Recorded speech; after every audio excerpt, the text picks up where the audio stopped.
Hello internet users and welcome back to another video. Today we're going to be talking about the Mega Man series. The Mega Man games are something that I've always been aware of, but I was never really able to play them when I was growing up.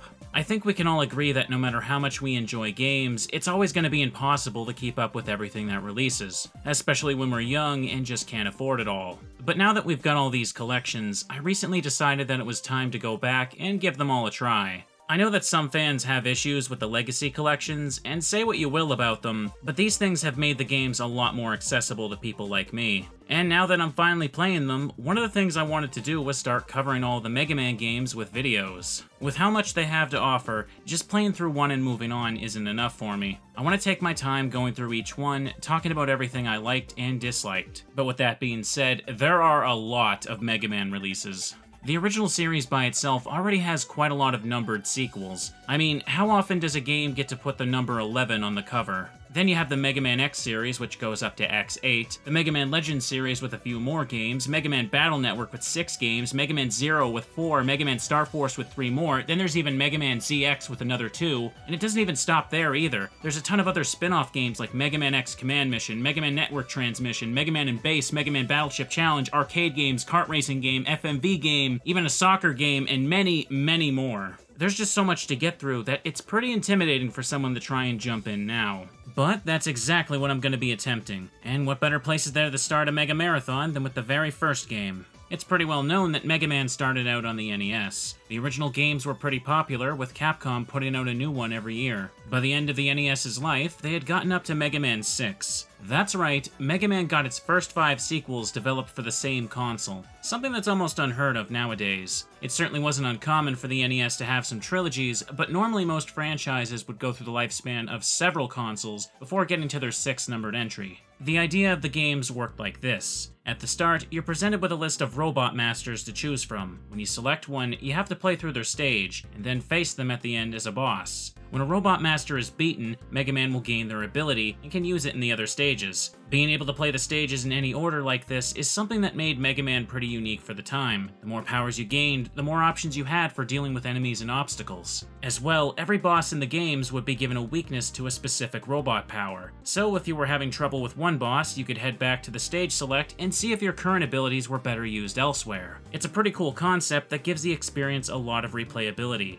I think I'm already looking forward to seeing how these ideas are first introduced and then managed to change after so many sequels. Before I get into the game itself though, something that needs to be talked about is some of the history surrounding Mega Man 1's localization. Being the first game in the series and the first to be brought overseas, some odd decisions would be made before presenting it to a new audience. In Japan, Mega Man is known as Rockman. Apparently the higher-ups at Capcom USA didn't like the name, and it was decided to change it to Mega Man. When the series made its way to Europe, they also went with the Mega Man title. The name change would stick for all future releases of Rockman games outside of Japan. The next thing I need to mention is the legendary box art released in North America. If there's one thing you've ever heard about Mega Man, it's probably this thing. Comparing it with the original, I'm guessing this was just a misguided attempt to make Mega Man look cool or something. This was the late 80s after all. Obviously though, it didn't work out as they planned. The bad box art Mega Man has gone on to become a long-running joke with fans. Capcom themselves would even frequently reference this version of the character in some of their other games. And with the later releases of Mega Man 9 and 10, they'd go as far as to make special covers making fun of the original box art, and how it had nothing to do with the game it was made for. But anyways, the next thing I need to address is the changes to the story. While there isn't any plot mentioned in the game itself, there was some provided in the instruction manuals. In the original, the story is that it's the year 2000X, where robots are regularly used for industrial purposes thanks to the breakthroughs of Dr. Thomas Light. However, one day the evil Dr. Wily reprogrammed 6 of Dr. Light's robots in order to use them to take over the world. Rock and Roll were 2 of Dr. Light's other robots, designed to perform household chores. To stop Dr. Wily, Dr. Light transformed Rock into Mega Man, and sent him to stand up against the 6 corrupted robot masters. The US manual has a bit of a different take on this plot. Wily was Light's assistant, Mega Man is now on a quest to save the universe from Monsteropolis. It's all kind of random. At this point, fans just kind of ignore this stuff though, and accept the Japanese version as the actual story. But when it comes to the game itself, the only difference between the two is the title screens. No gameplay changes were made at all. And speaking of the title screens, we're gonna actually get started with this. After hitting start, Mega Man 1 takes you directly to the stage select, where we can choose the first boss to fight. The robot masters of this game are Cutman, Gutsman, Iceman, Bombman, Fireman, and Elecman. Now, being an NES game, there aren't very many buttons, so it's pretty easy to pick up a controller and understand the gameplay right away. Mega Man is a 2D side-scroller. You use left and right to move, A to jump, and B to fire the Mega Buster. The goal is to jump and shoot your way through each stage, while avoiding the enemies along the way to defeat the boss at the end. An important thing to note is that if Mega Man falls into a pit or touches any spikes, you'll lose a life instantly. Every enemy has a chance of dropping something when defeated. The most common drop is these little orbs. Collecting these will give you more points at the end of a stage. The really useful drops, though, are the health and energy items. They can appear in both small and large sizes. Health items are pretty self-explanatory, but the energy is used for replenishing power to your current weapon. As you progress through the game, you'll collect a full list of weapons. By pressing start, you can open a menu that lets you swap between them. Each one requires energy to use, and these pickups are the only thing that can restore some of it during the stage.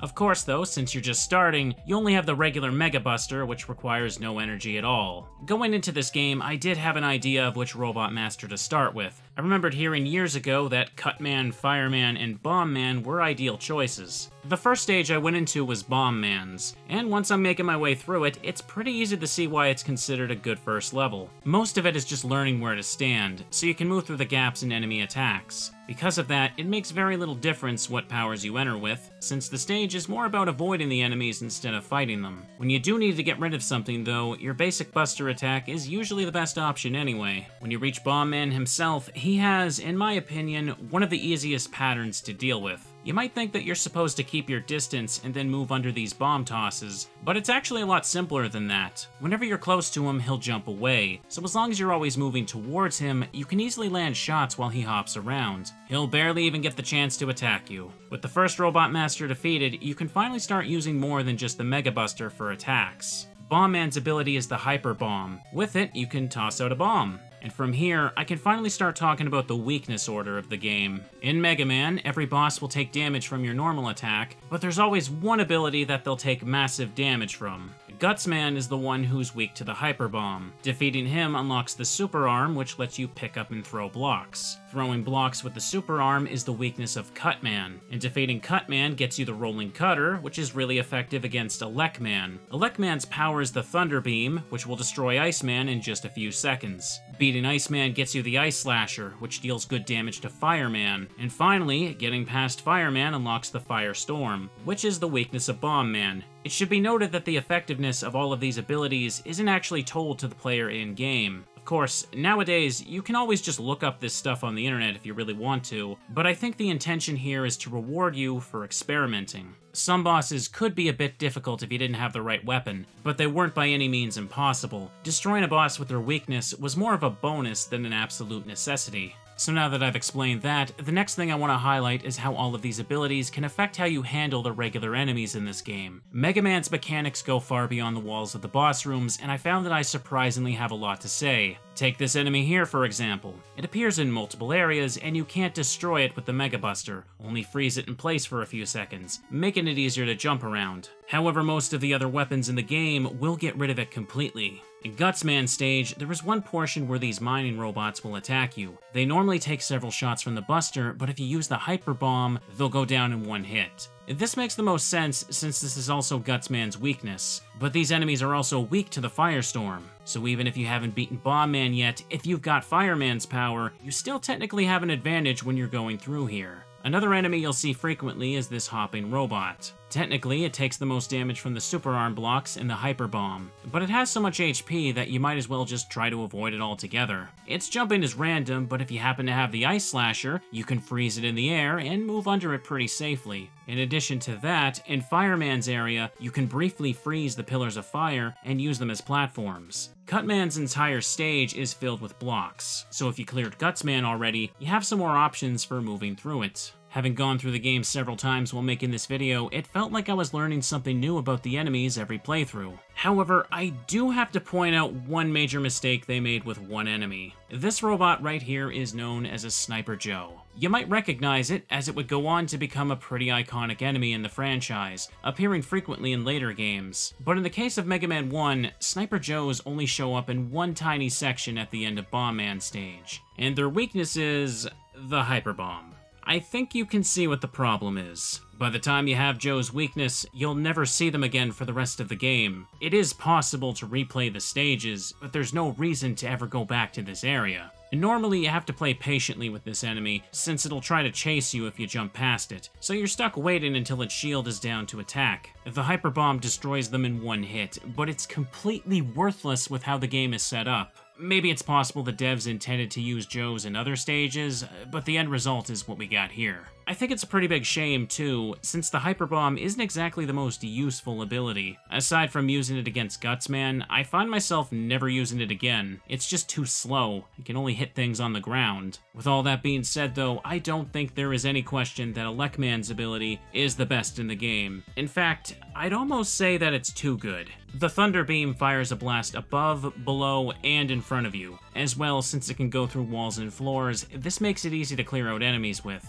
And as if that wasn't enough, it can even destroy the super arm blocks too. As much as I love how the game encourages you to use all of the weapons, once you get this one, you'll end up using it the majority of the time. The biggest exception to this is the bosses. Hitting them with their weakness is always going to be the strongest option. And while we're on the subject, I want to talk a little bit about the game's damage values. Going into Mega Man, I kind of assumed that every weapon did the same damage, and it was only the weakness that did a little bit more. However, that couldn't be further from the truth. Focusing on just the Robot Masters, the numbers I've put on screen show how much damage each one takes from just the Mega Buster. As you can see, Cutman takes the most damage, while Iceman and Elecman take the least. Now, if we look at how much damage they take from their weaknesses, you can see that the numbers increase by quite a bit. From this, you can probably see why certain Robot Masters are recommended for playing first. Cutman is clearly designed to be the easiest boss fight, and in the case of Fireman and Bombman, the additional damage from their weaknesses doesn't make as much of a difference as the others. As well, when trying out other weapons against the Robot Masters, you'll find that the damage values vary greatly. For example, despite the Thunder Beam being one of the best attacks in the game, for most of the bosses, it'll only deal a tiny bit of damage. For many of them, it'll do even less than the Mega Buster. The next thing I want to mention is how this game handles checkpoints and game overs.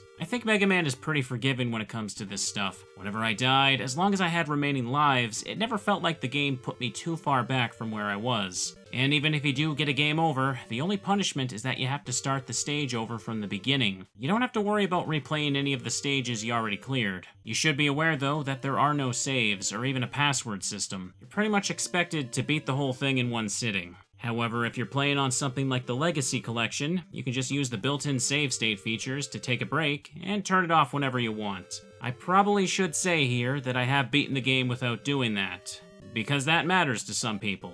Something else that happens when you get a game over is that your score will be reset to 0. This really doesn't matter though. Points are easily the most unnecessary mechanic in the entire game. Even if you manage to stay alive from start to finish, it's impossible for any high scores to be competitive. When you select a Robot Master, the amount of points you'll earn by defeating them is determined randomly. Not only that, but there isn't any kind of time limit when you're playing. If you really want to earn points, there's nothing stopping you from just infinitely farming the enemies. Fortunately, starting with Mega Man 2, they abandoned this idea altogether. Considering the time that the first game was released, it wouldn't surprise me if the score system was some kind of executive mandate. It feels like it's only here just because lots of other games had it. So moving along, it's now time to talk about the final part of the game. When all 6 Robot Masters are defeated, you'll gain access to the lair of Dr. Wily, which is broken up into 4 additional stages, that this time you have to play in a set order. The first level begins outdoors, and has you literally break down the walls to enter Wily's fortress. Once you're here though, get ready to deal with a set of completely broken rooms. As soon as you climb up this ladder, there is a chance that these enemies will already be jumping towards you. When this happens, you're almost guaranteed to get hit. This is probably the only instance in the game where I'd say the enemy placement is kinda cheap.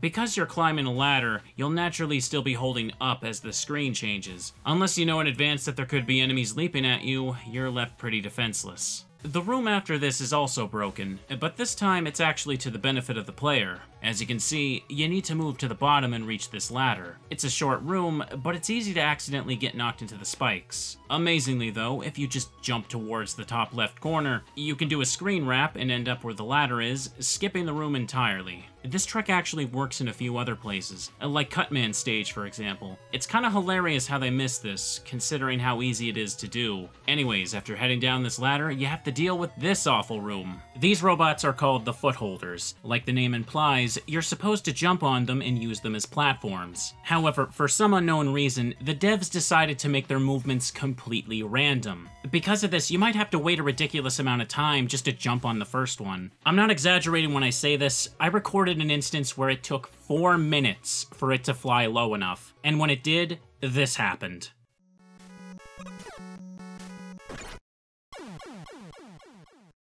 As it turns out, these enemies are pretty infamous for their hitboxes. Sometimes it can extend upwards into the parts that you're supposed to stand on. I think you can all see why that's a problem. Oh, but don't worry, this level gets even worse when you reach the next room. So you see, I forgot to mention one little detail about Wily 1. From the moment I entered this stage, it was actually impossible for me to make it past this room. This is because I'm lacking a certain something that I never got in another level. So now I have no choice but to jump into the spikes until I'm all out of lives, just so I can go back to get it. Aside from the Robot Master weapons, Mega Man actually has one more ability in this game. In Elecman stage, there's an item along the way, sealed behind some blocks. This item lets you use the Magnet Beam. It's an incredibly helpful item that can make some parts a lot less difficult. As you may have guessed, using this beam is the only way you can climb through the room in Wily 1, and that fact right there is a huge problem. Odds are, the first time you see this item, you won't have a way to get it, and because it's placed about halfway through the stage, most people just forget about it and move on. Because it's stuck behind blocks, it's pretty natural to just assume that the item was optional anyway. Sure, it does kind of stick out when you see it, but how in the world are you just supposed to know that the final stages are unbeatable without it? The fact that the game even lets you attempt the Wily stage without this is a horrible design choice. The room you need the beam for is located at the very end, right before the boss. If you didn't find it before entering, playing through the stage was just a massive waste of time. You are able to re-enter the stages you already beat, however, aside from getting the beam in Elecman stage, you'll never use this feature. If they wanted to make the beam a necessity, then they should have just made it a forced pickup like every other ability. There's no reason why this situation should even be possible. It's just an unfair punishment to the player for not knowing something in advance. Apparently, the Japanese instruction manual does mention that the beam's required to beat the game, but for whatever reason, this fact was left out of the North American manual. Either way, the way it's implemented is pretty bad if you ask me. If they had to warn the player about this in the original manual, then they clearly knew that many people would miss the item. If that's the case, then they should have just made a change to the game itself. On a more positive note, the beam does fix the problem with the footholders. Don't even bother trying to jump on these things, just skip over them with this. I should mention that they only appear in 2 locations, near the end of Iceman stage and in the spike room in Wily 1. These enemies are so broken that the beam might as well be a requirement for beating Iceman too. It certainly makes that part a lot less infuriating if you ask me.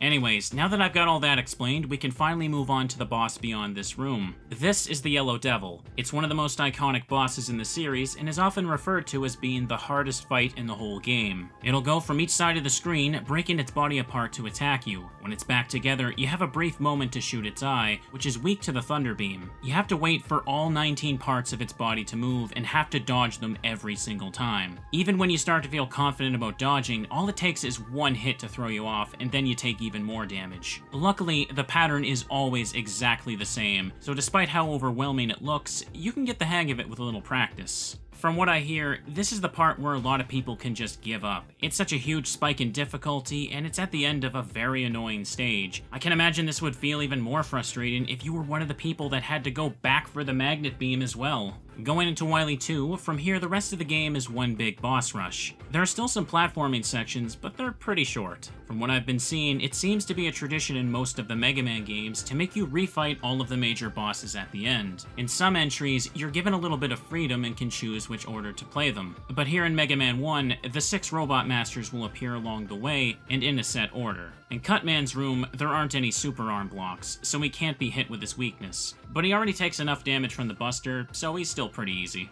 After that, you'll always want to use the weaknesses. Having access to all the abilities, the game pretty much expects you to be using them. As a side note, I found that managing weapon energy in this game didn't matter very much. Even when I made no effort to get extra drops, I almost never ran out of something. The only instance where it's kind of a problem is at the final boss. But there, the game always gives you a single refill item before you enter the last door, so that pretty much solves that. If you fire attacks carelessly, then you probably will run out, but I think the game is pretty generous with how much you can use from a full meter. At the end of Wily 2, you fall into a room where a machine creates a clone of Mega Man. This boss gave me a lot of trouble when I first got to it. Its movements are weird and sort of tied to your inputs. Because of that, you can technically manipulate it a bit and put it in a position where it can barely fight back. Keep in mind that it doesn't actually have a weakness. The Buster does a little bit of damage, and some of the weapons do a little bit more. Personally, I found that using the Firestorm was the safest option. As you can see, it copies whatever weapon you have equipped, and it's definitely easier to dodge this than the Thunder Beam. By the way, if you pause and equip either the Super Arm or the Beam, it won't be able to attack you. It'll just run back and forth.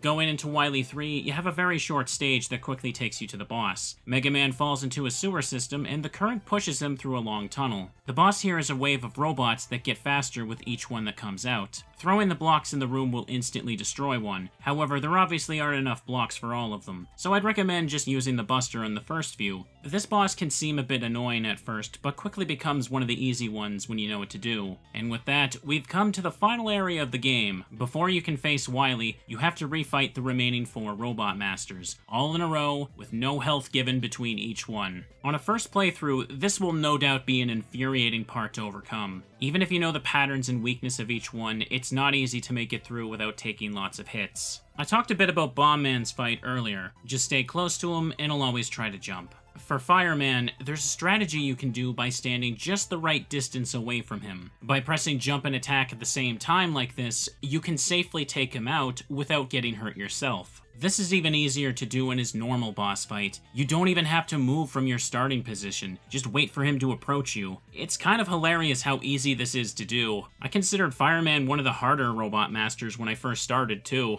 Fun fact, you can do something similar with Elecman, but the timing there is a little harder to pull off. Iceman takes massive damage from the Thunder Beam. You can easily defeat him before his first wave of attacks even reaches you. The final refight is against Gutsman. He's probably the only part that still gives me trouble. His jumps are random, and the Hyper Bomb is a slow weapon. Not to mention, the arena is a bit smaller this time. Once you're past this, you get a checkpoint before entering the final boss. And as long as you still have lives, you won't have to refight the Robot Masters again if you die. Wily's boss fight is split up into 2 phases. During the first phase, the only thing that does extra damage is the Firestorm. The boss's invincibility frames don't last long between hits, so if you get close, you can hit him for massive damage and end this part pretty quickly. During the final part, all weapons inflict the same amount of damage, however using the Thunder Beam is still the best option. Because the beam has a long hitbox, it hits him multiple times and his iframes are still short. Both phases have attacks where it tracks where you're standing, but it's not hard to figure out how to use it to your advantage. With that, Dr. Wily is defeated and Mega Man has restored peace to the world. After the credits play out, we get a shot of Mega Man without his armor, returning home to Roll and Dr. Light. As far as the story goes, this is where things end for Mega Man 1, but there's still one major thing I need to talk about here: the pause glitch. By pressing start, you can pause the game by opening up the weapon menu. However, you can also use select to use a more traditional pause option. The problem here is that when you pause this way, there's actually one thing that the game doesn't stop, and that thing is the timer on enemy invincibility frames. What does this mean exactly? Well, imagine you're fighting a boss like the Yellow Devil. When you land a hit against it, its iframes are long enough that it's normally impossible to attack it more than once per cycle. But if you were to hit it with something like the Thunder Beam, with the right timing, you can pause and unpause so that it'll take multiple hits from that single attack. As I'm sure you can imagine, using this trick can make almost every boss ridiculously easy. When I first went into the game, I was aware of the glitch, however, I avoided even testing it out until after I beat it. It's kind of fun to mess around with at first, but the novelty wears off quick. It just lets you skip past almost any boss with little effort. There are other glitches in this game, but I'm not the right person to sit here and explain all of them. I did want to show off some of the more amusing ones though. And with that, I've just about covered everything that I wanted to talk about for Mega Man 1. Overall, I would say that I found myself enjoying it a lot more than I expected to. Being a newcomer to the franchise, I've heard all sorts of vague opinions on which games are considered good and which ones are considered bad. When it comes to the classic series on the NES, I often hear that Mega Man 1 has the worst reputation. In fact, I've even seen some people go as far as to recommend skipping it altogether. Apparently it's notorious for its difficulty, which is something I can kind of understand. All of the boss fights at the end of the game can seem pretty unforgiving when you get to them, especially when you discover that you have to go through several in a row just to get another chance or two at the final boss. While the Wily stages are undeniably a huge spike in difficulty, I wouldn't say that they're completely unfair or anything like that. The game is also pretty short. Even if you get stuck for a while on a few parts, it can still be finished in a single sitting. The core concept of Mega Man was to make a game where the bosses can be played in any order, and I think this is something that they did a really good job with. After going through it several times, it was fun to discover all the different ways you can deal with enemies and hazards. While many people would say that Mega Man 1 is a rough first game, despite its noticeable flaws, I think it lays the foundation for the sequel to expand on, while also being pretty good on its own. And let's be real here, the next game, Mega Man 2, is one of the most iconic video game sequels of all time. Not only that, but it's also, to this day, the best-selling Mega Man game of all time. It's not hard to see why the original game can be written off when it has to live in a shadow like that. But anyways, that about covers everything I wanted to talk about. The original idea for this video was to cover all 6 of the NES games, but I ended up having so much to say that I ended up just making a long video about one of them. And with so many more sequels and spin-offs to explore, I'm sure I'll have even more to say about the series in the future too. My name is Pikasprey, and thanks for watching.